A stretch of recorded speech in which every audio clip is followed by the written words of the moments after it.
asyrafil anbiya wal mursalin wa ala alihi wa sahbihi ajmain walhamdulillahi rabbil alamin. Kalau Allah Ta'ala fil Qur'anil Karim, sebenarnya hampir berapa minggu kan pasti didengar ya. Ya, subhanalladzi asra bi'abdihi lailam minal masjidil harami ilal masjidil aqsal ladzi barakna haulahu linuriyahu min ayatina innahu huwas samiul basir. Sadaqallahul azim. Alhamdulillahirrahmanirrahim. Tak putus-putus nanti intinya kita bersyukur kepada Allah SWT yang mana berkat karunia-Nya lah ya, rahmat dan rahimnya lah kita hingga detik ini, hingga kejepan napas sekarang ini tetap berada dalam nikmat yang sangat besar, yakni nikmat yang tak pacak ditukar dengan apapun ya. Kalau nikmat kesehatan masih pacak ditukar, nikmat kesempatan masih pacak ditukar. Karena ngapo? Misalnya memang tak sempatnya tukaran dengan aku, misalnya pergi akan pengajian masih sempat sebenarnya pacak ditukar. Tapi kalau nikmat iman dan Islam itu tak pacak ditukar dengan apapun, tak pacak. Kita nak mencari, mun belum uji orang tu belum dapat hidayah masih tak pacak ya. Kadang ada baik kendalanya segala macam tadi, kadang tiba-tiba demam lah, tiba-tiba tak ada kesempatan lah. Tapi kalau nikmat iman itu sudah Allah berikan kepada kita ya, tak pacak. Walaupun sakit kita goyori jalan. Sakit, misalnya sakit kaki kita tuh, kita goyori berjalan. Karena kita yakin di setiap langkah kita itu pasti Allah ganjar dengan pahala. Kita apa lagi? Kita tak naruh kesempatan, pacak. Kita misalnya netep ya yang apa jalan kaki ya dia omongkan itu ya, atau kita ngaji, aku milu ngaji tapi si kobe ngaji ayat berapa misal kita milu ngaji. Itu niat kita di dalam hati karena kita sudah dilandasi dengan keimanan dan keislaman kita tadi. Dan tujuan kita tadi apa? Supaya memperbaiki ibadah kita tadi dengan belajar bersama-sama ya. Nah, di sini tadi kami baca di ayat yang kita tadi sekalian tadabbur tadi Unda ya. Ayat 83 tadi yang kita baca tadi Ibu-ibu ya. Ada di situ wa id akhazna mitsaqa bani Israila la ta'buduna illallah wa bil walidaini ihsana wa dzil qurba. Wala buka lagi mana Qur'annya ya. Wal yatama wal masakin wa qulu linnasi husna wa aqimus salata wa atuz zakah. Ya, tsumma tawallaitum illa qalilan minkum wa antum mu'ridun. Nah, di sini beberapa perbuatan baik yang diperintahkan Allah kepada kita itu ya, termasuk kategori perbuatan baik. Kata Allah, janganlah kamu menyembah selain Allah. Karena itu perbuatan yang paling fatalnya kalau menyembah selain Allah. Istilahnya menduakan ya. Lah ibarat kata tuh laki baik lagi kalau dengar kita ibaratnya tuh nonton ya lah sampai mimpi-mimpi padahal artis itu ya lagi lah sakit hati. Apalagi Allah yang ciptakan kita, yang injak kita napas, yang injak kita penghidupan. Kita duakan, itu Allah Maha besar. Makanya dikatakan itu dengan perbuatan dosa besar. Ya, syirik itu perbuatan dosa besar dan tidak bisa diganti kecuali kita bersyahadat lagi. Atau agak merembet ke syirik yang lebih kecil lagi, yaitu mendatangi dukun. Kata Rasulullah, barang siapa yang mendatangi dukun, ala ahli nujum lah, atau ahli yang reka-reka kehidupan akan datang ya, lalu kita percaya dengan dukun itu, lalu kita laksanakan gawe yang disuruh oleh dukun tadi. Misal mohon maaf misalnya tadi iko ya, tapi tak ada dengan syarat nyebutkan bismillah misalnya, atau tak ada bak mana pokoknya kau percaya gara-gara yang iko pacak harus yang menyembuhkan kau misalnya. Kita percaya dengan hal itu. Itu pun kata Rasulullah akan tertolak sholatnya selama 40 hari. Ya, kalau kita percaya dengan hal-hal yang selain Allah. Misalnya, oh ya gara-gara niko aku sembuh. Hati-hati dengan kalimat itu pun. Kita tak ada lagi nyebut misalnya lo ya, kau iklan pacak nolong aku, tak naruh yang lain. Padahal semua itu karena Allah. Jadi kita sebut lagi, ya Allah, dengan karunia Allah, berkat Allah melalui engkau, misal melalui dukun iko, atau bukan dukun dalam artian dukun itu bukan, tapi dukun urut misalnya, atau dokter yang iko aku sembuh berkat karunia Allah. Kita sebut dengan kalimat itu. Nah, lagi berikutnya lagi kata Allah di sikoi perbuatan baik, termasuk perbuatan baik itu yaitu tadi ya, jangan mensekutukan Allah, lalu berbuat baiklah kepada kedua orang tua. Nah, birrul walidaini. Tapi syarat birrul walidaini kok biasanya itu kalau orang tua meninggal. Baru sibuk aja ya. Baru sibuk sedekah. Kalau orang tuanya masih hidup, terkadang kesal umaknya lah, terkapar, nyeru-nyeru. Itu syarat dikatakan birrul walidaini, dan itu pacak dapat salah satu istana di surga. Ada istana itu di surga disediakan ya, dan juga pacak masuk pintu itu tak ada nak berjejal dengan yang lain. Pintu surga tuh banyak. Ada misal pintu surga lewat puasa. Ada pintu surga lewat sholat, ada pintu surga lewat jihad, ada pintu surga lewat yang namanya birrul walidaini atau berbuat baik kepada kedua orang tua. Jadi tak ada nak berjejal nak masuk, kita milih pintu yang iko. Masuk surga sama masuk surga, tapi pintunya yang berbeda. Nah, di sini kita melenggang bareng-bareng dengan orang-orang yang lain yang juga termasuk anak yang berbakti tadi. Nah, itu birrul walidain. Syaratnya tadi dari mulai kita selain dilahirkan sampai orang tua kita meninggal, sampai kita pun masih hidup orang tua kita meninggal, kita tetap birrul walidaini. Karena itu salah satu syarat amalan yang tak terputus itu, yaitu doa anak yang soleh, dan amalan yang sampai ke langit itu yaitu doa orang tua. Jadi berbanding terbalik, kalau kita berdoa kepada orang tua kita itu istilahnya langsung mustajab. Ya, kalau orang tua berdoa untuk kita juga langsung mustajab. Tapi syaratnya tadi birrul walidainnya sepanjang hayat, sepanjang masa. Bukan dia meninggal baik kita doakan. Jadi kita tulis lagi misalnya itu ya. Jadi kalau orang tuanya masih hidup, ibu-ibu ya. Nah, tapi kalau orang tuanya sudah meninggal, itu tadi doa orang anak yang soleh. Mudah doanya itu tadi Rabbighfirli wali walidayya warhamhuma kama rabbayani shaghira, atau Allahumma ighfir lahum. Boleh ya. Pokoknya inti kau tak baca ya Allah ampunilah dosa orang tuaku ya Allah. Atau boleh kita kalau kita rasa mana ya?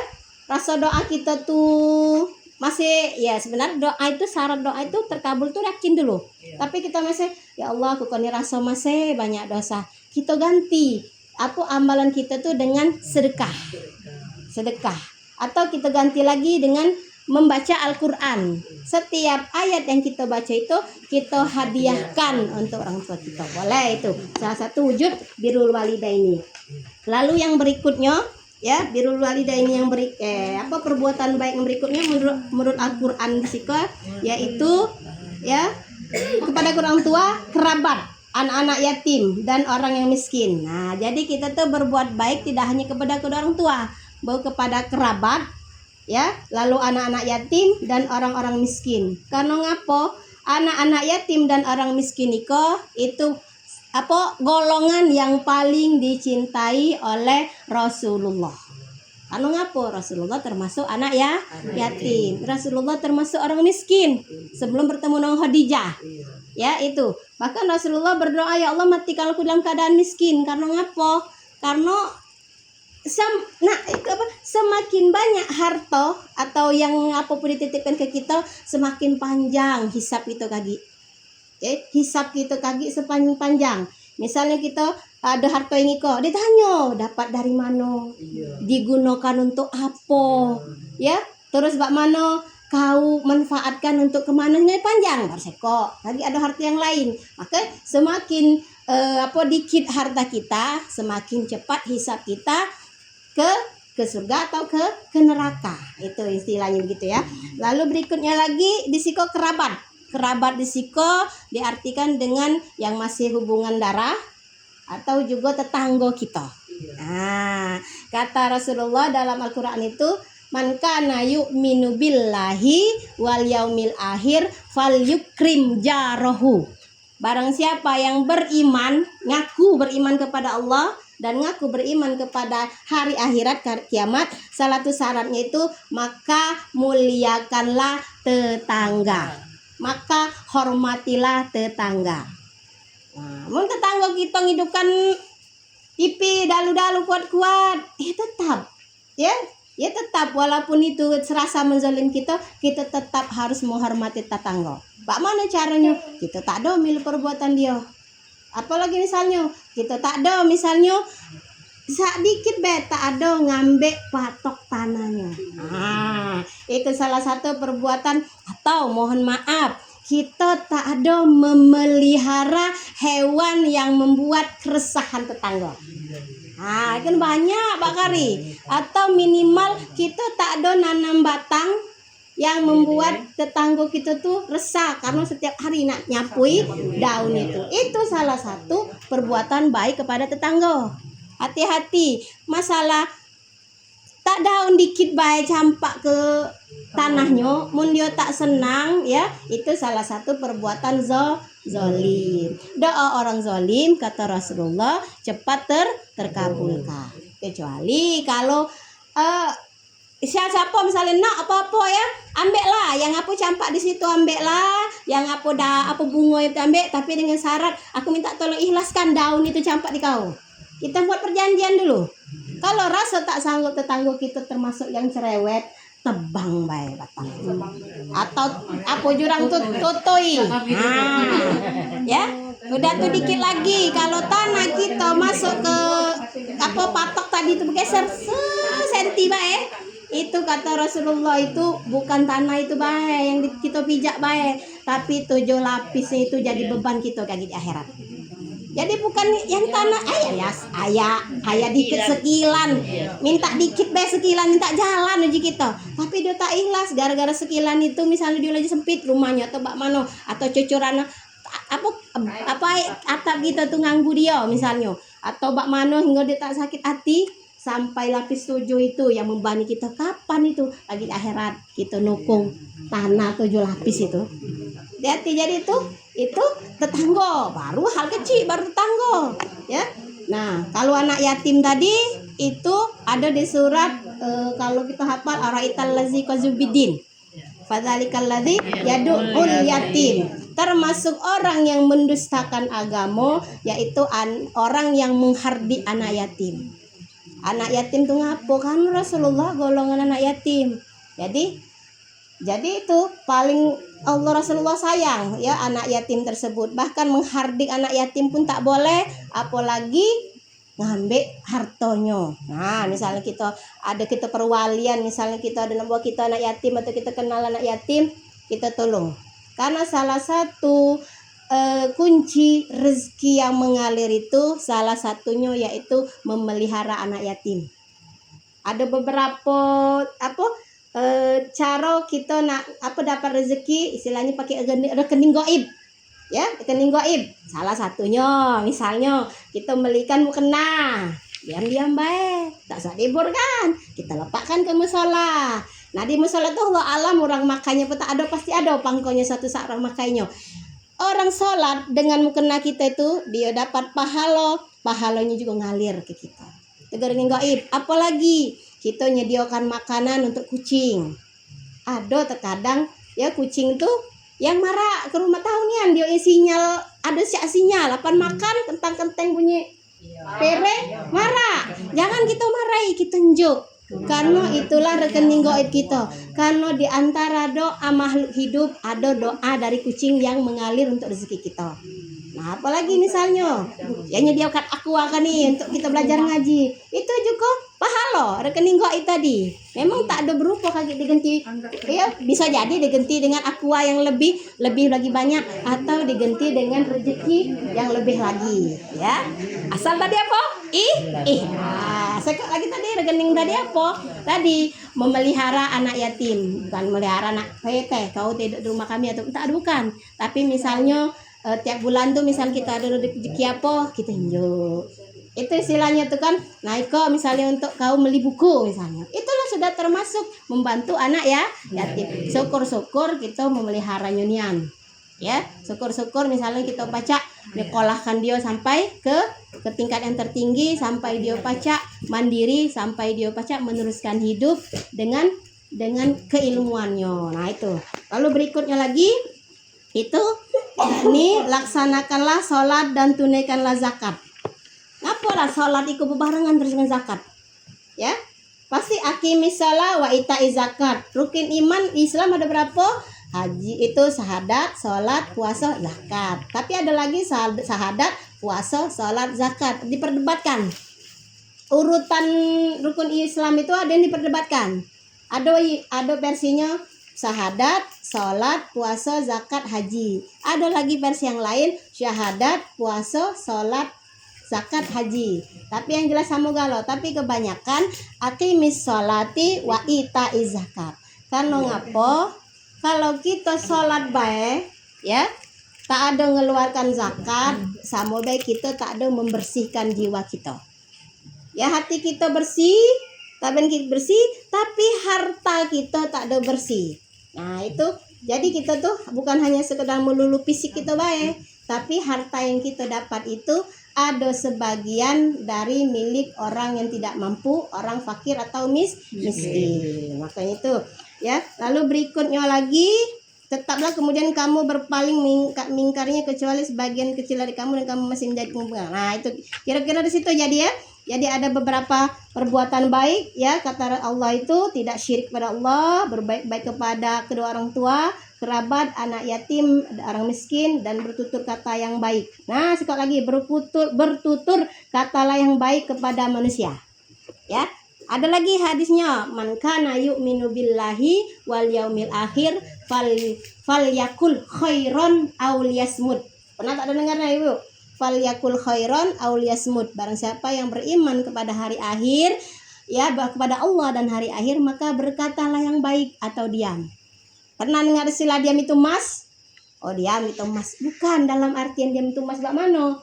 Tapi diam itu mas kira-kira baik kok. Misalnya kita diam, ada orang bersengketa, kita diam baik tak sambil miluan. Orang sengketa tadi ya sengketa, kita tak ada milu-miluan. Itu salah satu contoh diam itu mas, ya. Itu misalnya contoh. Tapi lebih baik lagi kata Rasulullah, berkatalah yang baik atau diam, atau diamu adalah zikir, ya, berbicaramu adalah zikir. Diamu adalah fikir, berbicara adalah zikir. Maksud begini, setiap kita berbicara itu perbuatan itu kalimat yang thayyibah. Misalnya apa? Misalnya kita nyebut nyingok, misalnya ada banyak rambutan, ya. Kita tuh, ya Allah, rambutan dikon kebanyaknya. Kita sebut dulu kalimat thayyibah dengan Masya Allah, karunia Allah. Nah, jadi walaupun kita berbicara tidak seperti biasa, tapi terkandung pahala dari pembicaraan kita kan.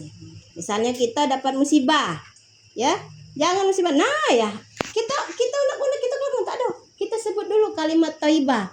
Insya Allah unek-unek kita nak kesal tadi itu tertutupi, hilang sekejap dengan kita menyebutkan innalillahi. Padahal hati kita tadi kesal, tapi kita sebut dulu innalillahi wa inna ilaihi rajiun. Insyaallah redam hati kita tadi. Atau misalnya kita perbuat yang mana, misalnya yang menurut kita adalah perbuatan yang resah, kita sebut dulu astagfirullahalazim. Jadi apalagi misalnya kita nyebut Allahu Akbar, pokoknya kalimat yang thayyibah. Kalau tiba kita berzikir, bersalawat. Nah, itu kalimat yang thayyibah tadi. Ya, itu ikut tadabbur dari ayat di 83 tadi. Nah, Muniko tadi balik lagi ke surat Al-Isra ayat 1. Itu sebenarnya banyak lah di masjid mano bae, di musala mano bae tentang Isra dan Mi'raj. Tapi tahan intinya karena ngapa? Dengan kita mengingat Isra Mi'raj, 1, kita mengingat kebesaran Allah. 2, kita mengingat perjuangan Rasulullah.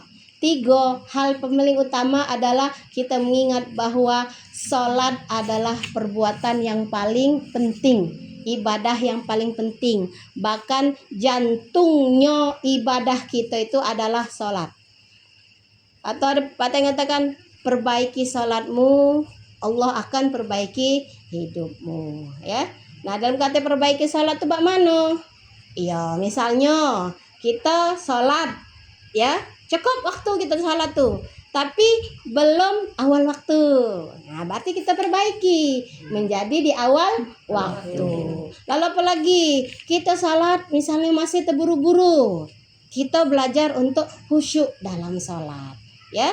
Manusia itu memang terkadang banyak apa pikiran dipendam, tapi pada saat sholat mulai melanglang buana pikiran tadi, yang kunci lupa di mana, tiba-tiba ingat, yang sisir kutu, yang tiba-tiba ingat. Nah, itulah godaan setan. Kita perbaiki. Bagaimana cara perbaikinya tuh? Yo, kita perbaiki niat kita, ya. Lalu kita belajar lagi benar tak ada rukun dan syarat sah salat kita. Karena salat itu harus terdiri dari ada tiga rukun. Pertama rukun kolbi, lalu rukun fi'li, lalu ada lagi rukun qauli. Memang rukun itu ada 13. Ada yang ngatakan 13. Tak ada nama tumak nina. Ada yang ngatakan 17. Dimasukkan tumak nina. Kalau kita ngotong lagi salat, kalau 13 itu apa? Pertama niat, kedua berdiri. Itu termasuk niat masuk rukun berarti. Jadi itu kan aqimis salat, dirikanlah salat. Bukan kata Allah kerjakanlah salat, bukan, tapi dirikanlah salat. Tapi Allah itu maha baik. La yukallifullahu nafsan illa wus'aha. Allah tak ada membebankan manusia itu atas selebih usahanya. Ada syaratnya. Kalau tak baca berdiri, duduk. Tapi kalau masih baca tegak, masih baca digoyoi walaupun tetati-tati, walaupun bak mano, berdiri.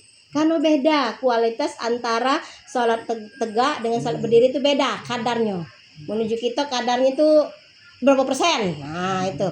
Ayo rukun fi'li. Nah yang iko kalau niat itu termasuk rukun kolbi, hati, ya. Jadi rukun kolbi itu hati itu nak kita hadirkan yan. Aku nak sholat zuhur, aku nak sholat asar gini. Kita niatkan hati kita tuh untuk sholat. Kita hadirkan hati kita tadi. Lalu yang tadi berdiri, ya. Lalu berikutnya lagi membaca Al-Fatihah. Nah, membaca itu tak ada. Itu bukan rukun, tapi itu sunnah. Ya. Oh, iko mengangkat tangan, takbiratul ihram. Ya. Jadi sudah niat, kita takbiratul ihram Allahu Akbar. Nah, yang Allahu Akbar itu yang rukun kita. Bukan yang iko. Yang iko sunnah. Ya. Yang iko sunnah. Yang Allahu Akbar, takbiratul ihram, takbir yang mengharamkan kita perbuatan dunia. Nah, yang angkat tangan itu sunnah. Kapan ngangkat tangan itu sunnah? Ada di 4 tempat. 4 tempat. Coba kira-kira sebutkan apa pula? Lagi kita bahas salat dulu. Yang pertama pada saat takbir pertama. Niat, setelah niat kita takbir Allahu Akbar. Jadi tak usah diperdebatkan. Takbirnya baiko, tapi jantan ya. Jangan nanti itu takbirnya bisa dari siko, bisa sebaris dengan telinga, mulut, bisa sebaris dengan telinga. Boleh baiko, ya. Ya tak usah diperdebatkan. No, mamang ditakbir baiko. Oh baiko, tapi sesuai sunnahnya takbirnya. Tapi sesuai sunnahnya takbirnya kalau untuk perempuan dia sebatas dado. Karena di dado ya. Nah, iko. Tapi untuk laki-laki dia di telinga. Tapi tak usah diperdebatkan. Nah, mau itu baiko. Tak sah salatnya, baiko. Karena itu sunnah. Yang wajibnya apa? Rukunnya itu Allahu Akbar. Nah, takbir tadi di mana lagi kira-kira takbirnya? Kita ngangkat tangan pada saat kapan lagi? Pada saat dari berdiri ke ruku. Jadi pertama tadi kita niat, kedua berdiri dengan tegap, lalu berikutnya lagi takbiratul ihram, lalu doa kita sunnah, Al-Fatihah, kita bahas yang kedua takbiratul ihram. Lalu setelahnya membaca ayat atau surat selain Al-Fatihah, sunnah, lalu berikutnya lagi ruku. Nah, sebelum dari berdiri ke ruku iko sunnah ngangkat tangan. Nah, orang tuh tak ada ngangkat tangan tak sah, tak ada, tetap sah. Karena itu sunnah. Tapi karena kita nak ngambil lebih banyak kita ngerjakan sunnah, lebih bagus pahala, lebih sibuk malaikat nyatat, kita kerjakan sunnah. Jadi pada saat misalnya kita kalau binas malikinas ilahinas masyarul wasil khanas alladzi yusbisudunas minal jinnati wan nas, kita katakan Allahu Akbar. Kita ruku. Nah, sunnahnya itu gerakannya tadi, itu yang namanya fi'li. Ya, rukuknya, bak mana rukuknya? Benar. Menurut sunnah Rasulullah itu lurus antara iko dengan iko sampai dilepakkan buku tak ada tergelincir. Kalau mun tergelincir iko atau iko. Jadi tak boleh negakkan iko, kalau tak boleh juga iko. Tak tahu, misalnya kita praktikkan iko misalnya ya. Nah, iko baiko. Tak boleh baiko, tak boleh juga baiko. Jadi baiko. Matanya kemana? Ke tempat sujud. Jadi sudah malikin nasulahinas misalnya Allah subhanahu misalnya ambil cepat dikit. Ya. Nah, yo, sekok lagi. Di kata Rasulullah dia baiko. Nah, siko. Ya. Iko juga bukanlah diperdebatkan. Ada yang disiko, ada yang disiko. Tak boleh diperdebatkan karena itu sunnah. Ya, tapi dia disiko. Bagusnya mohon maaf itu dibawa kena. Disiko ya, antara pusar dengan ado. Jadi baiko. Ya, bukan baiko. Ada kata Rasulullah baiko ngenggam. Nah, baiko misalnya ya. Tapi ada juga yang baiko, bagus menggenggam ya. Nah, baiko. Lalu kita, iko mengangkat tangan yang kedua tadi. Pertama tadi Allahu Akbar dan berihram. Al-Fatihah, doa kita, Al-Fatihah, surat pendek, ya. Pasang ayat baik. Bahkan Bismillahirrahmanirrahim, Yasin, Allahu Akbar. Karena itu sunnah. Nah, kita baca boleh. Kapan? Kalau kita nak qobliyah zuhur misalnya atau qobliyah asar, lah cepat lah ting uji di musola tadi. Kita tadi sudah jadilah Al-Fatihah, setelahnya kita takbir. Kalau kita terburu-buru. Tapi kalau kita santai di rumah, sayang dilewatkan. Karena itu perbuatan sunnah. Sudah kita baca tadi ayatnya apa, Pak? Masing. Yang penting selain Al-Fatihah, kita nak baca Alif Lam Mim, Allahu Akbar. Tapi semakin banyak yang kita baca, semakin sibuk malaikat nyatat. Karena kita menyebutkan ayat Al-Qur'an. Ya, lalu kita ruku. Setelah ruku, Subhana rabbiyal azimi wa bihamdi. Itu bacaan yang sunnah. Yang rukun kauli fi'linya, rukunya yang menjadi rukun. Ya, kata kita tak ada ruku, tak sah salat kita. Ya, rukunya yang menjadi rukun. Kita ngangkat tangan, ya. Itu ketiga. Sami Allahu liman hamidah. Ya, itu kita boleh berbarengan dengan imam atau kita boleh setelah imam sami Allahu liman hamidah, kita dalam hati sami Allahu hamidah. Kita tapi wajib menjawab, ya, setelah imam itu Rabbana lakal hamdu. Itu jawaban kita untuk imam. Menurut Imam Syafi'i itu kita wajib nyebutnya. Jadi pada saat uji imam sami Allahu liman hamidah, kita langsung berkata Rabbana lakal hamdu. Ya, lalu setelahnya kita sujud. Tak ada kita angkat tangan nak sujud itu. Jadi berapa tadi? 1 takbir, kedua nak rukuk, ketiga berangkat dari rukuk. Sunnah takbir berikutnya kapan? Maaf, setelah tasyahud awal. Setelah tasyahud awal, ya, asyhadu an la ilaha illallah wa asyhadu anna muhammadar rasulullah, Allahumma shalli ala Muhammad, ya. Mata kita yang sebelumnya di tempat sujud, ya. Jadi makanya usahakan sejadahnya jangan yang bentuk aneh-aneh. Karena ngapa mata kita tuh fokus sejadah. Jangan ada gambar bunga. Nah, bunga koni warna merah. Dah. Atau bila perlu pala polos atau boleh gambar Ka'bah. Jadi sepanjang itu tuh sepanjang kita, ya, yang mikir Ka'bah atau mata kita tuh melihat yang indah-indah Ka'bah. Mata kita setelah dari tempat sujud kita alihkan ke siko. Dikit ya, itu namanya tasyahud. Ika wajib kita sebut. Jangan, tak boleh, karena itu rukun. Tasyahud awal itu rukun, ya. Jadi apa? Kita sebutnya bak mana? Minimal telinga kita kedengaran. Jadi mana? At-tahiyat. Kedengaran kita. Jangan. Nah, itu tak boleh, itu makruh bacaannya. Makruh karena itu rukun qauli. Yang wajib disebut sama cak Al-Fatihah tadi, sama cak takbir. Setiap takbir itu kita sebut Allahu Akbar, ya, karena itu perpindahan antara satu rukun dan rukun lain. Nah, itu baca. Setelah itu kita tegak. Nah, di sekolah kita mengangkat tangan yang keempat. Nah, biar aku selama itu tak pernah, ya tak apa-apa, sah. Tapi ngambil sunnahnya mulai, ya itu. Misal seandainya, aku lupa, nah ulangi lagi, tak perlu diulang. Kalau kita lupa ngangkat tangan, karena itu balik lagi sunnah. Yang kita wajib ngulang itu atau kita wajib untuk sujud sahwi kalau kita lupa dengan tasyahud awal. Itu kita wajib sujud sahwi. Artinya apa? Kita ketinggalan salah satu rukun salat. Itu yang sujud sahwi tadi. Apa bacanya tadi? Subhana man la yanamu wala yasu. Jadi itu berapa jadi? Kita ngenang aja salat jadi. Jadi 4 ya. Takbir. Itu rukun fi'li. Nah, sedang rukun qauli tadi wajib. Jadi apa baik rukun yang wajib kita sebutkan, ya? Kita lafazkan. Itu pertama tadi Allahu Akbar. Lalu Al-Fatihah. Itu wajib minimal terdengar oleh telinga kita. Itu namanya rukun qauli.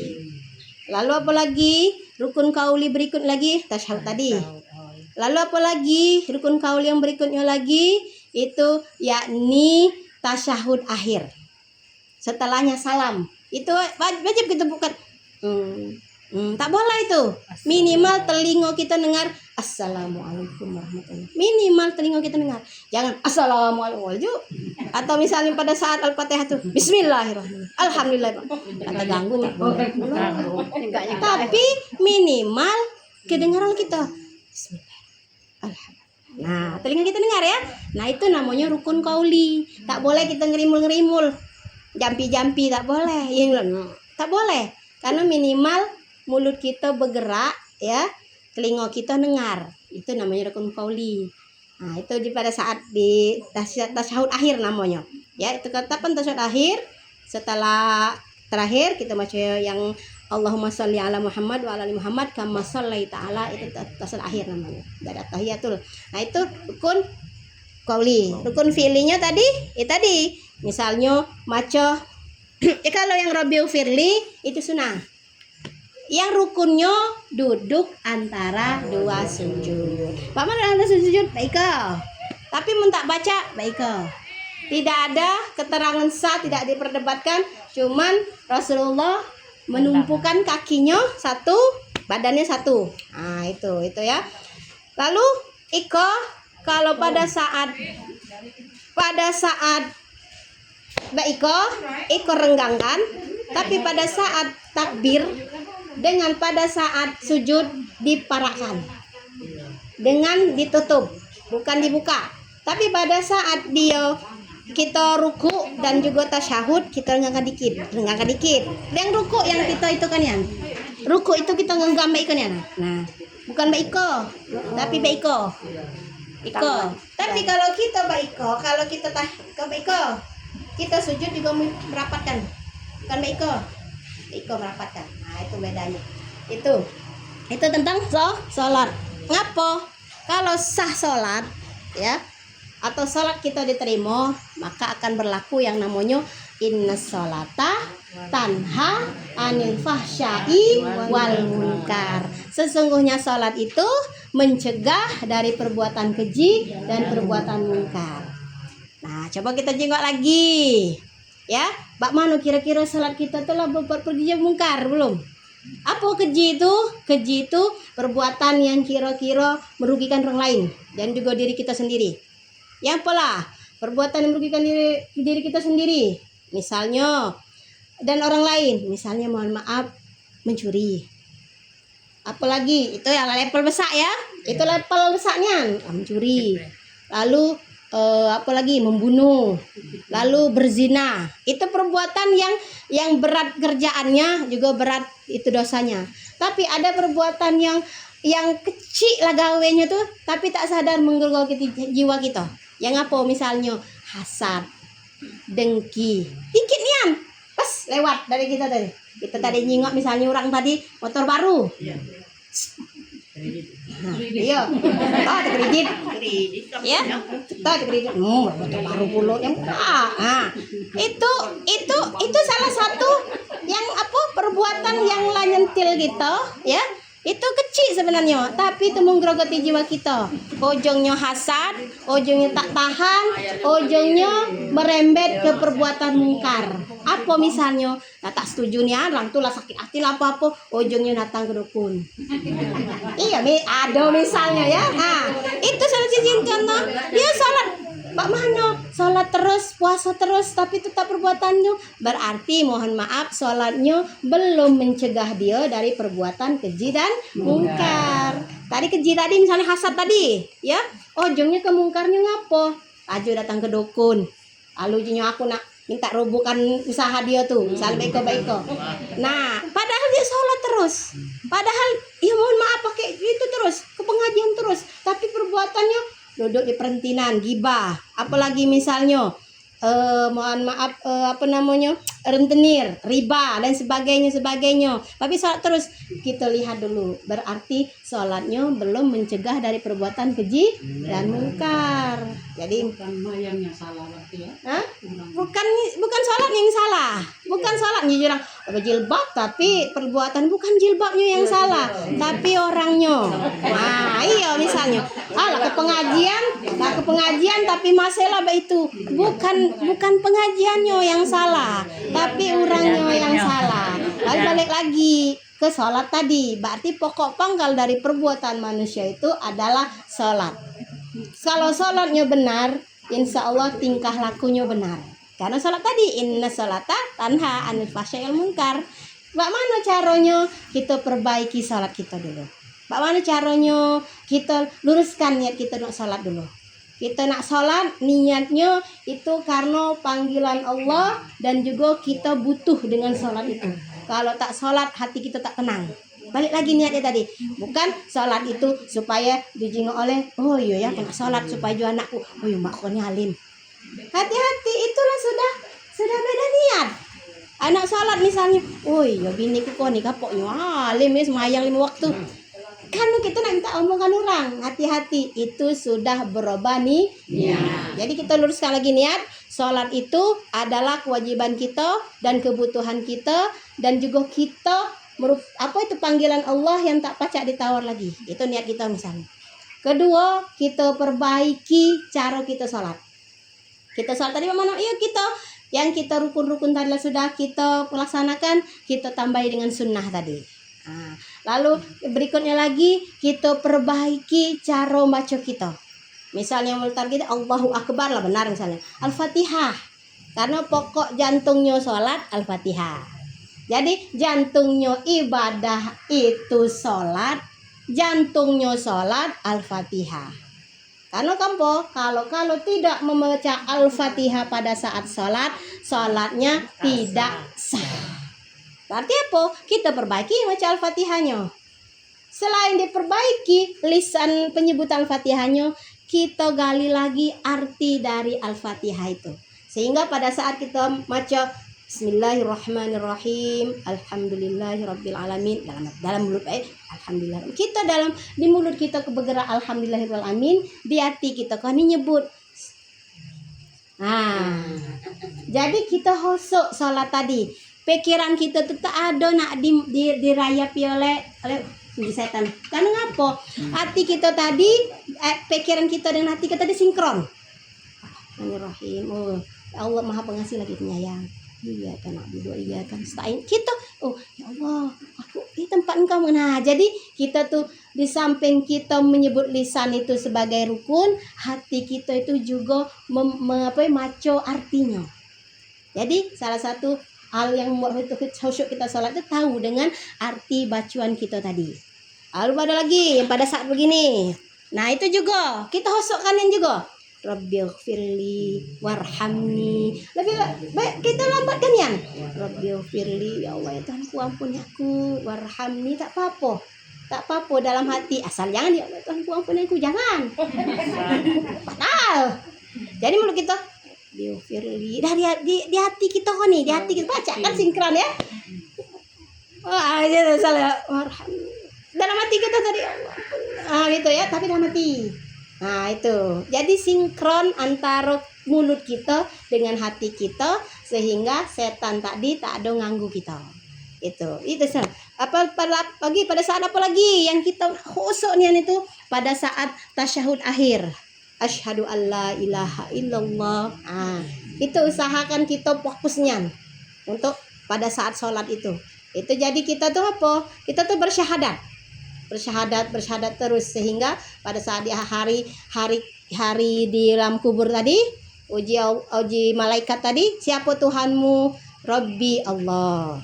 Baca kita tuh karena apa? Lidah kita tuh sudah terbiasa untuk menyebut asyhadu alla ilaha illallah. Itu tentang sholat. Nah, mun tentang Isra Mi'raj, balik lagi tentang Isra Mi'raj, kita lah tahu galau. Boy tak perlu lagi kami jelaskan. Isra Mi'raj itu peristiwa yang maha dahsyat, yang maha agung, yang tak pacak orang lain itu melakukannya terlaksana kecuali itu berkah Allah kepada Nabi Muhammad, ya, menuju kita pada masa itu. Tapi masa Bakari mungkin ya, kalau masa Bakari mungkin untuk Isra-nya mungkin karena ada Bakari namanya pesawat supersonik yang sekali sekejapan mata berjalan, ada itu mungkin. Tapi kalau zaman 1400 tahun yang lalu, tak naruh kereta, tak naruh motor, tak naruh mobil, apalagi ada pesawat, apalagi pesawat supersonik.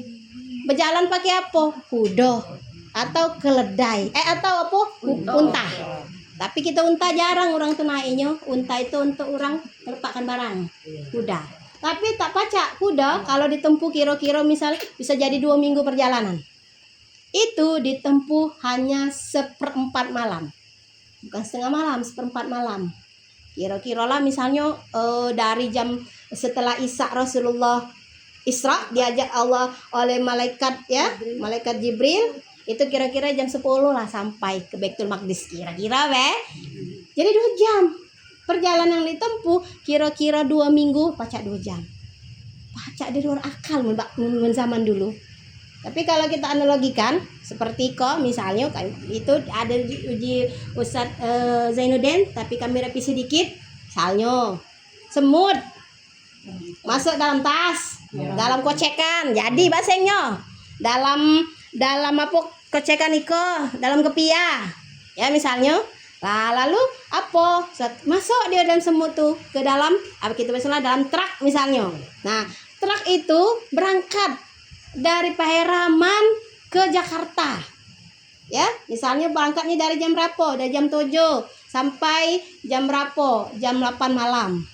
Jauh, berapa kilometer.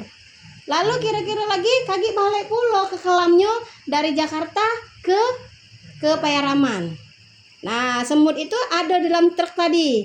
Lalu setelahnya semut itu balik cak tak terjadi apa-apa. Tapi dia cerita, "Woi bro, aku tadi ujinya masuk dalam itu nih. Masuk jingok ujinya pemandangannya lain. Yang apa? Ada gunung gedung tinggi. Sudah tuh ada cerobong asap. Bukan cak tempat kita kan ijanya. Batang-batang kalau ujungnya tak ada paling kita tuh dikit gedeng cuma 2 tingkat. Meneng itu aku nyongak sampai nyongaknya nian. Di mana kira-kira tak tahu. Aku mau macanya itu tinggi Tangerang ujungnya. Tangerang tuh mun kami maca di koran kan nih. Jika semut tuh kan jauh. Mun kau nak nempuhnya tuh nih kalau 5 tahun semut berjalan. Nah, tak samudi kan. Iya aku jalanian. Mbak mana kau pergi? Aku milu traktor. Suai. Nah, secara logika tak mungkin semut yang kecil berjalan itu pacak sehari semalam dari Paheraman ke Jakarta, dari Jakarta ke Paheraman. Baik itu juga Nabi Muhammad, karena Nabi Muhammad SAW itu diperjalankan. Bukan dia seorang berjalan, ya. Menurut hadis Rasulullah, ya, itu kata Rasulullah itu dari Anas, insya Allah sahih hadisnya iko kisah tentang Mi'rajnya tapi ya kami mencari hadis mana tentang Isra-nya belum dapat. Tapi kalau Mi'rajnya ada, Mi'raj suatu naik. Iko kata Rasulullah dari Anas bin Malik SAW, bahwasanya Rasulullah pernah bercerita kepada mereka tentang malam ketika beliau diisrakan. Jadi Isra Mi'raj tanggal 27 Rejab itu anggapan ulama. Jadi ulama mengatakan bahwa kira-kira tang malam 27 Rejab itulah Rasulullah Isra. Tapi keterangan Rasulullah Isra sedetail mungkin itu tidak ada. Tapi ulama bersepakat sesuai dengan apa cerita Amul Hazni. Amul Hazni itu artinya tahun kesedihan. Nah, jadi ceritanya Rasulullah itu Isra dan Mi'raj itu sebagai hadiah. Uji kita menang undian dapat reward jalan-jalan umroh. Nah, tapi Rasulullah bukan umroh. Jalan-jalannya dia ke Baitul Maqdis lalu naik ke langit. Hadiah. Karena ngapa? Rasulullah tetap teguh menyiarkan agama Islam walaupun sedang ditimpa musibah. Apa musibahnya? Tahun sebelum Rasulullah Isra dan Mi'raj itu pamannya Abu Thalib meninggal. Lalu tak selang berapa lama, berapa bulan kemudian istrinya tercinta Siti Khadijah binti Khuwailid meninggal.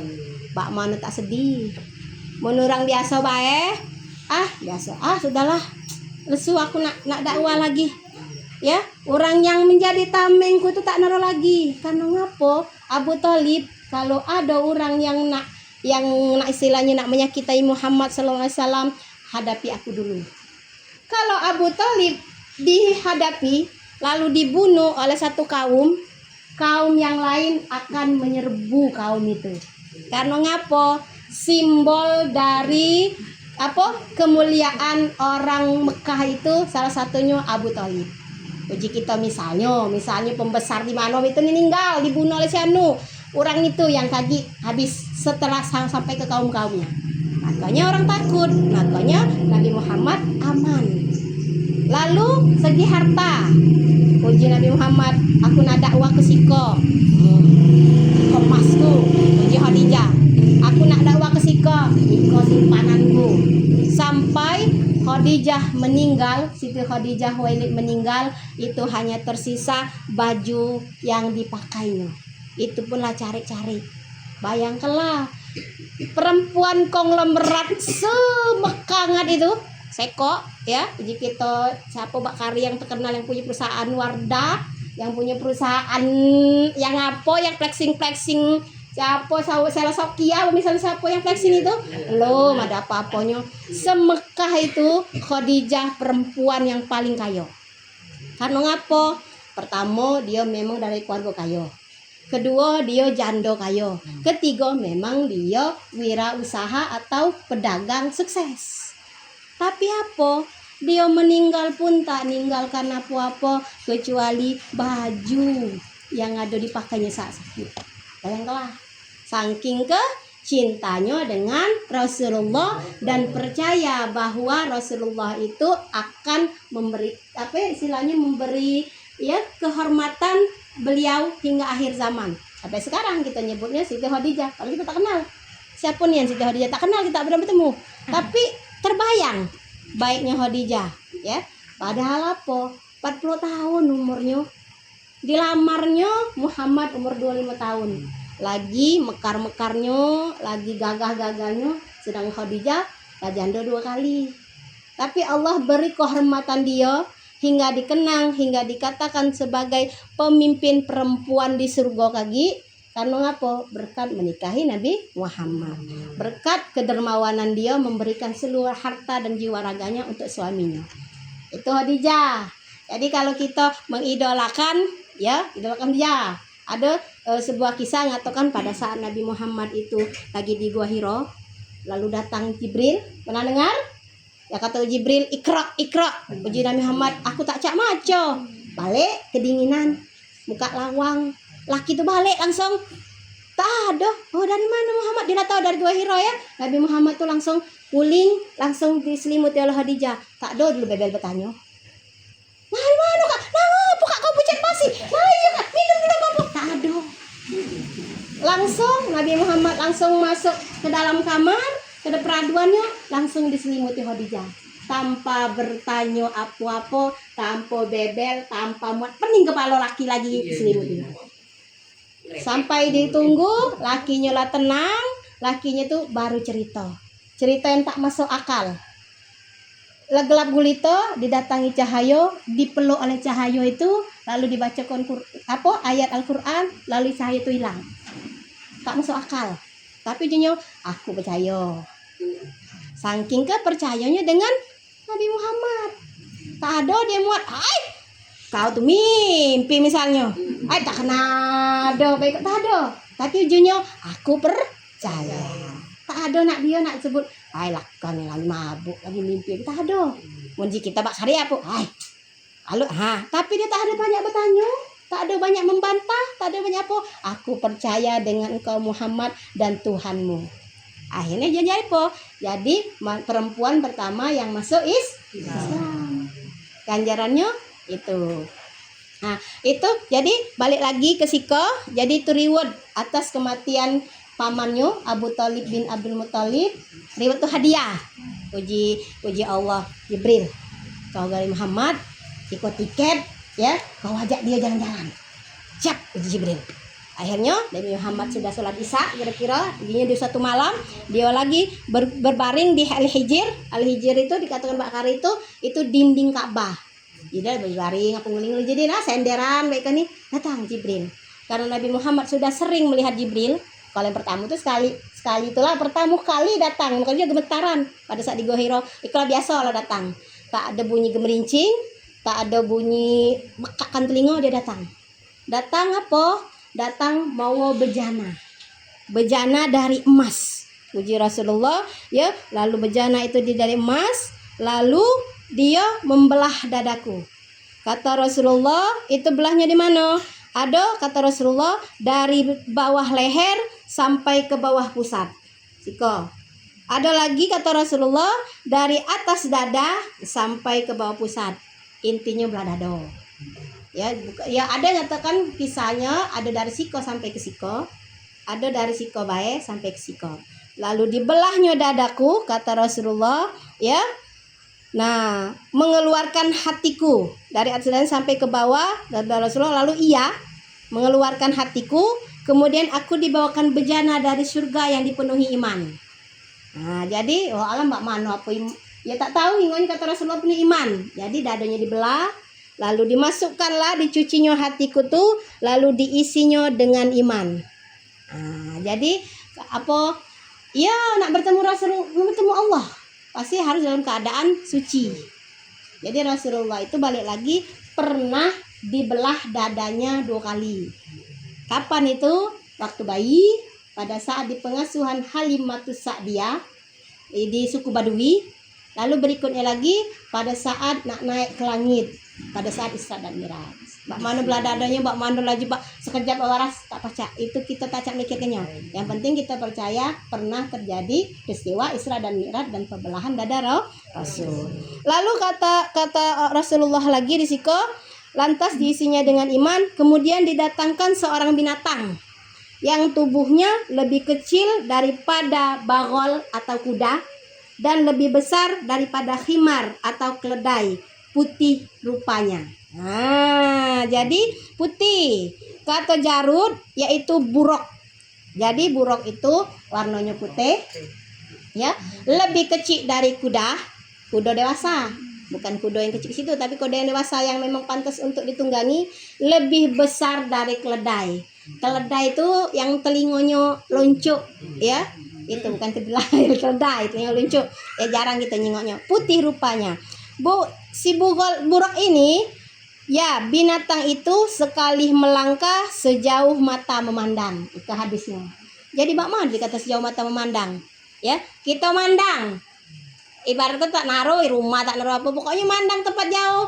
Sejauh itulah memandang, itulah sekali langkah kaki buruk. Ya.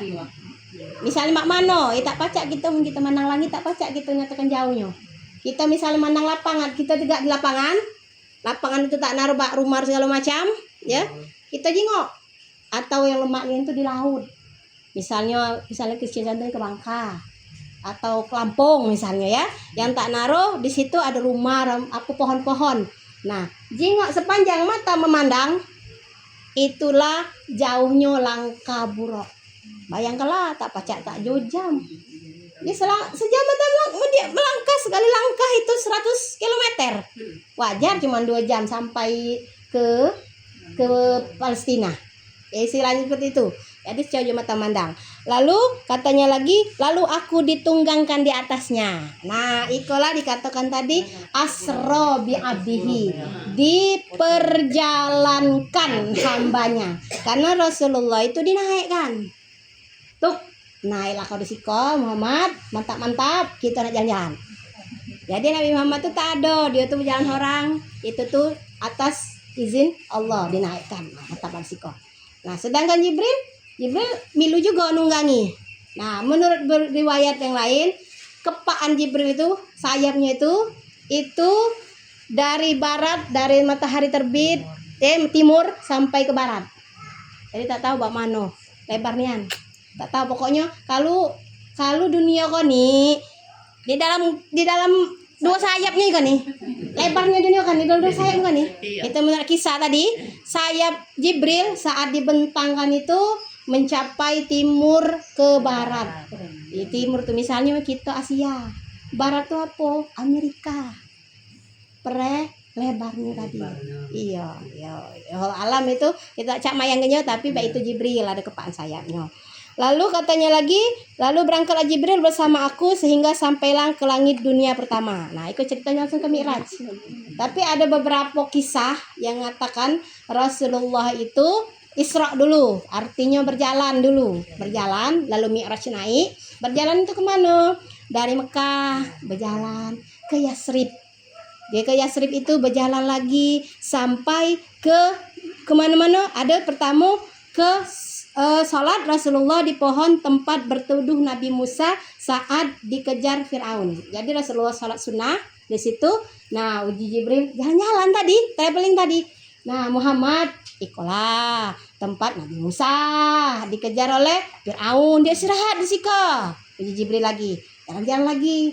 Ikolah ujinya Bukit Tursina, ya, tempat Nabi Musa itu dapat wahyu. Nah, jalan-jalan lagi. Ikolah makam para syahid. Salah satunya yaitu Siti Masito. Contoh orang bertakwa. Nah, sepanjang perjalanan itu Rasulullah dimunculkan gambar. Bukan berupa orang nyato sebenarnya, tapi takbir. Munji kita kan cak pelam tuh, cak slide tenang, cak gambaran-gambaran di video. Bukan secara nyata di video, ya. Ada orang yang pada saat nanam sekejapan mata lah manen. Sepanjang jalan itu nanam, manen lagi, nanam, manen lagi. Wahai Jibril, siapa golongan itu? Itulah golongan orang yang suka sedekah.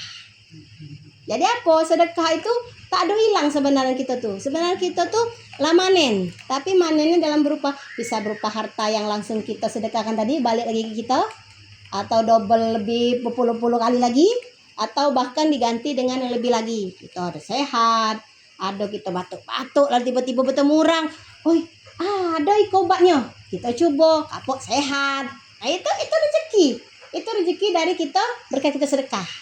Lalu ada lagi di siko orang yang memakan daging mentah atau busuk. Jadi Rasulullah itu ditakbirkan ada orang yang makan daging mentah. Ada kisah yang mengatakan itu takbir selama beliau Isra. Ada yang mengatakan itu pada saat Rasulullah lagi nyingok neraka. Pokoknya intinya contohnya itu. Orang yang makan daging mentah, padahal di sebelahnya ada daging bagus, merah, masih segar. Apa itu? Perumpamaan orang yang mohon maaf menyukai pasangan atau wanita selain pasangannya. Asalnya itu orang yang galak berzina, selingkuh.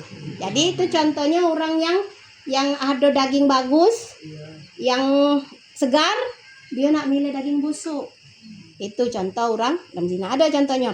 Lalu berikutnya lagi orang yang menumpuk kayu bakar. Nah, ditumpuknya padahal berat. Tumpuknya lagi, ditumpuknya lagi sampai ditacak berjalan tapi masih numpuk. Itu perumpamaan orang yang diberi amanah tapi dia tak sanggup membannya. Pemimpin tak sanggup dia jadi pemimpin tapi tetap nerima. Ketua tak sanggup jadi ketua tapi siap nerimo. Apalagi bendahara tapi tak sanggup dia bendahara, siap nerimo. Misalnya ya, itu. Atau apapun yang orang itu sebenarnya tak sanggup nerima amanah tapi diterimanya. Nah, itu contohnya. Lalu orang yang berenang di sungai darah. Jadi itu sungai darah, bukan sungai sungai yang biasa tapi sungai darah. Itu perumpamaan orang yang makan riba. Jadi itu ditakbirkan orang yang suka makan harta riba itu sama baik dengan orang yang makan mana. Siapa? Orang yang nginjuk riba, orang yang makan riba. Contohnya apa? Minjam 100 balik 120. Bukan orang yang minjami yang riba. Orang yang dipinjami itu juga riba. Jadi apa? Lah jatuh, tertimpa, tangguh. Lah nak ditambahi dengan bunganya tadi, lah termasuk dosa besar riba tadi. Gitu. Jadi, bagaimana caranya? Jauhi riba. Karena dia sama dengan ada mengatakan sama dengan menzinahi ibunya sendiri. Itu riba. Nauzubillah, pokoknya kita jauh dari perbuatan itu. Lalu berikutnya lagi orang yang lidahnya digunting. Nah, ini kok yang takutnya kami. Iko adalah orang yang bisa bicara tapi tak dongawikan. Ya, Pacak dia ngomong. Salah satunya mohon maaf ngajak penceramah aja lah. Ya. Oh, iko. Tapi kapok tak cak ngawikannya. Jadi berat. Semakin banyak yang orang ngawikannya dia salah ngenjok, semakin dosanya diurangkan nih. Tapi kalau dia ngenjok yang bagus orang ngawikan, pahalanya bila juga ke dia. Itu yang namanya ilmu yang bermanfaat. Sama itu nah. Lagi berikutnya orang yang mencakar dadonya, rahinya. Apalah kira-kira? Orang yang suka mengumpat dan menyebar aib orang lain. Nah, jadi orang yang galak nyebar aib, si anu tuh kalau tak ada lagi muda tuh, baik iko. Ngapa gak tahu? Aku kancon. Itu lah nyebar aib lah pertama lagi yang kedua tadi nyebar aib. Itu kaki di akhirat kaki seperti orang yang nyakar yang serang. Ada lagi orang yang ngentukkan kepalanya. Balik lagi bagus, ngentukkannya lagi. Itu apa? Ibarat orang yang meninggalkan sholat atau melalaikan sholat. Meninggalkan sholat yang benar-benar meninggalkan. Melalaikan sholat itu apa? Azan, kaki dulu. Tanggung, Amanda lagi sinetron. Ujungnya ketiduran. Menjelang sholat isya tadi. Ujungnya sejago jam 4.30. Ya, misalnya itu melalaikan. Ya, niatnya tak ada meninggalkan sholat tadi tak ada. Meninggalkan sholat itu benar-benar meninggalkan. Orang fasik itu ya, meninggalkan sholat, latau azan, masih ujungnya apa? Habis ganti azan yang lain itu meninggalkan. Tapi melalaikan sholat itu tadi. Apa? Ayo tanggung sesanggah nih kaki dulu, lagi tanggung misalnya apa ya? Ya, kecuali misalnya agak melambat dikit 5 menit misalnya dari itu ya tak apa-apa. Tapi melalaikan sampai meninggalkan sholat, nah itu termasuk orang yang tadi paling bentuk kan. Ngapa? Tak ada menggunakan otaknya untuk berpikir bahwa sholat itu sudah masuk waktunya. Nah itu ya. Termasuk aku katanya. Bukan langsung tak ingatan lagi gue kalau hujan, udah ingatan gue. Nah, itu tuh. Iya bukan, maksudnya melalaikan tuh sampai tinggal sholat. Niat kita tak ada meninggalkan sholat, tapi lalai ujungnya tinggal sholat. Bukan lalai tapi tak ada tinggal sholat. Itu termasuk orang yang merugi tadi, ya. Merugi dalam artian yang dari araital ladzi kabidin fazalikal ladzi yad'u yatim wala yahudu ala ta'amil miskin fawailul lil musallin. Nah di situ tadi fawailul lil musallin, celakalah orang yang salat. Itu tadi bukan yang meninggalkan salat, ada yang meninggalkan lain dan ada yang melalaikan. Kalau meninggalkan salat meninggalkan yang acak juga dikodo. Nah misalnya. Tapi kalau melalaikan salat itu tadi misalnya lambat-lambat tanggung sinetron kan masih ada di TV kan tanggung video seket jam 1 jam 1 lagi dulu itu ya melakukan salat. Auzubillah, pokoknya itu sama-sama belajar Allahumma alni muqimas salati wa min dzurriyyatina rabbana wa taqabbal du'a. Misalnya ya Allah Tuhanku jadikanlah kami orang-orang yang mengerjakan salat dan juga anak keturunan kami. Itu ada doanya di surat Ibrahim. Baca kalau ya. Iko doa supaya kita Rabbi ja'alni, itu surat Ibrahim. Rabbi ja'alni muqimas salati wa min dzurriyyatina rabbana wa taqabbal du'a. Rabbana ighfirli wa liwalidayya wa lil mu'minina yaumil hisab. Itu ada doanya. Ada lagi doa supaya kita apa? Supaya kita diterima doa salatnya. Rabbana taqabbal minna salatana gitu ya. Tama. Wasiyamana Sujudana. itu ada lagi. Mana lah tadi ya? Lagi cari deh. Aduh, ada doanya. Doa supaya salatnya diterima. Rabbana taqabbal minna salatana tama. Lah kami catatan kami. Nah, berikutnya lagi kita cari lagi. Berikutnya lagi itu kata Rasulullah tadi Isra. Lalu contoh orang yang bertakwa, salah satu contohnya yang tadi yang tanam panen. Ada lagi contohnya adalah kaki berbau harum. Ya, itu kan ada kuburan, lewat di kuburan. Sampailah melangkah lagi buruk tadi, masih mampu kuburan tadi. Rasulullah bertanya, wahai Jibril, siapa itu? Itulah kuburan orang-orang yang bertakwa. Apa itu? Keluarga Siti Masito yang tetap mempertahankan keimanan walaupun masukkan dalam wali besar. Ada lagi, apa? Bertakbiran pula ada orang tua manggil Muhammad ujinya. Untung Rasulullah tak ada nyeleh. Karena kalau noleh ngapo itu adalah perumpamaan dunia. Uji dunia tadi. Lagi dulu ada TV, tontonlah dulu. Ada HP, ada sinetron, tontonlah dulu. Ada reel bagus itu nah. Di Facebook, tontonlah dulu. Itu dunia itu. Apalagi jelaki si kono nak kaki dulu nak mayang dulu nak kita ngolek di situ dulu. Itu dunia misalnya ya, itu dunia itu. Ada anak aku nak makan mak kita takbir. Dunia itu galau itu. Itu gambaran dunia. Nah jadi Rasulullah sudah dari situ tadi sholat Rasulullah di Baitul Maqdis. Jibril dan lain-lainnya di belakang. Para rasul turun. Terakhir turun Nabi Isa. Uji para nabi lagi, wahai Isa karena engkau masih hidup, kau lebih dulu dari Nabi Muhammad, kau jadi imam. Ada Nabi Isa itu diangkat masih hidup. Yang lain itu diangkat ke langit lah sudah meninggal galau. Kecuali Nabi Isa dalam keadaan hidup, fisiknya, ruhnya itu langsung naik ke atas, ke langit kedua. Turun dia ke bumi. Kapan lagi dia turun ke bumi? Pada saat turunnya Dajjal, keluarnya Dajjal, itu turun lagi dia ke bumi. Daripada uji Nabi Isa, biarlah, kan Nabi Bakhari Muhammad, jadi dia yang pantas jadi imam. Aku ibarat kata Nabi lah keluar sah, lah selesai masuk jadi Nabi. Ya walaupun aku masih hidup, tapi selesai jadi Nabi, pemimpin umat Islam Bakhari Muhammad. Alhasil Nabi Muhammad imam. Di belakangnya Adam sampai Isa, malaikat 10 sampai ribuan. Lalu setelah sholat 2 rakaat, beliau naiknya apa?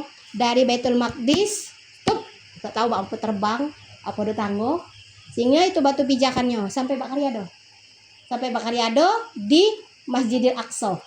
Ya ada batu pijakannya. Itu diyakini para ulama, diyakini para tabi'in. Batu pijakan itulah tempatnya jalan keluar masuk malaikat. Kemana? Langit bumi.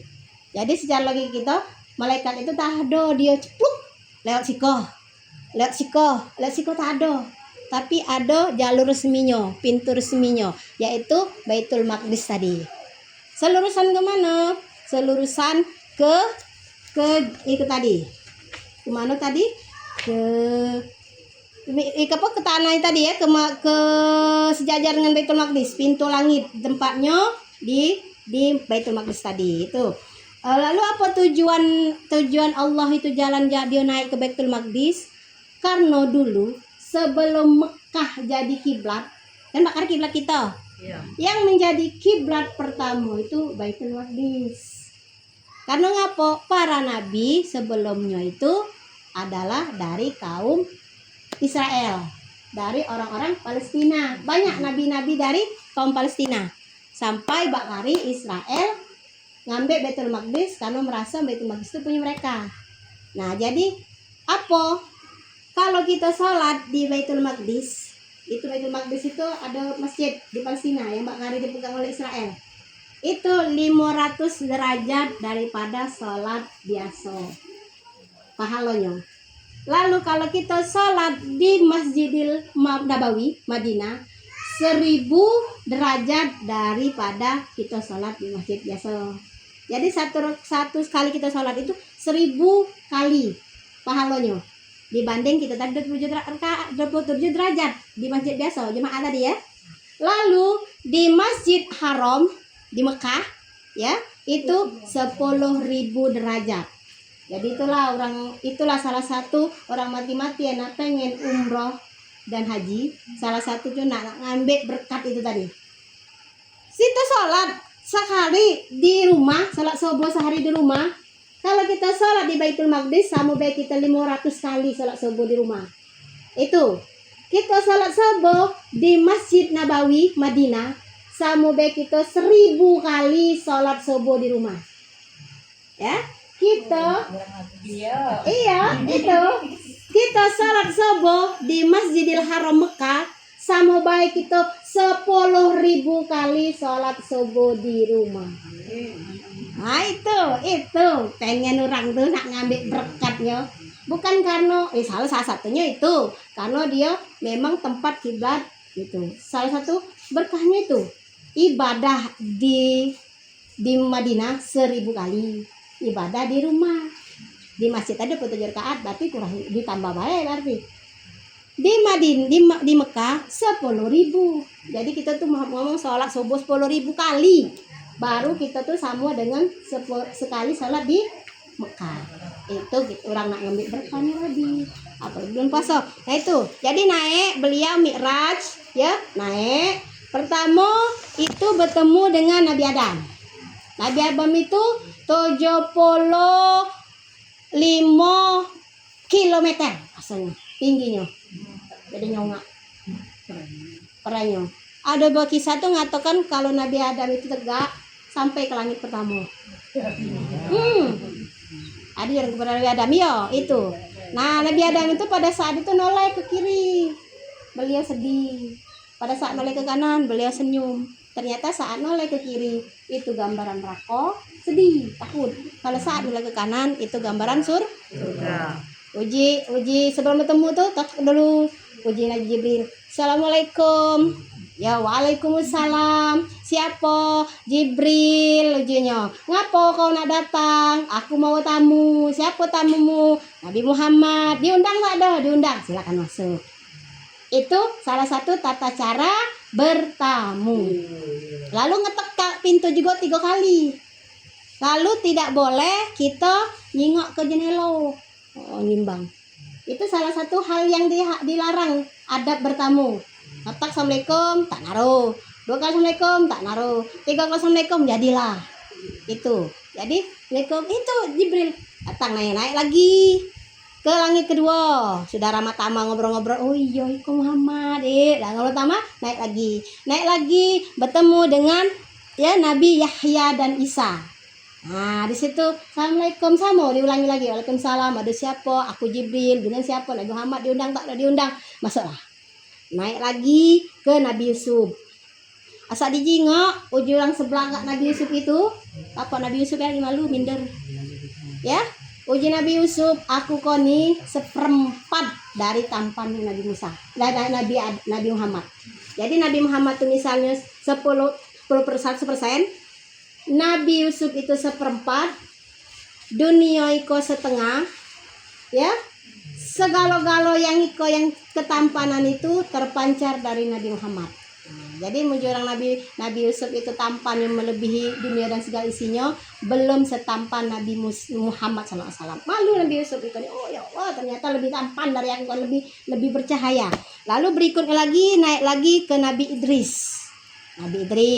Nah lalu berikutnya lagi naik ke langit kelima Nabi Harun, langit ke-6 Nabi Musa, langit ke-7 Nabi Ibrahim.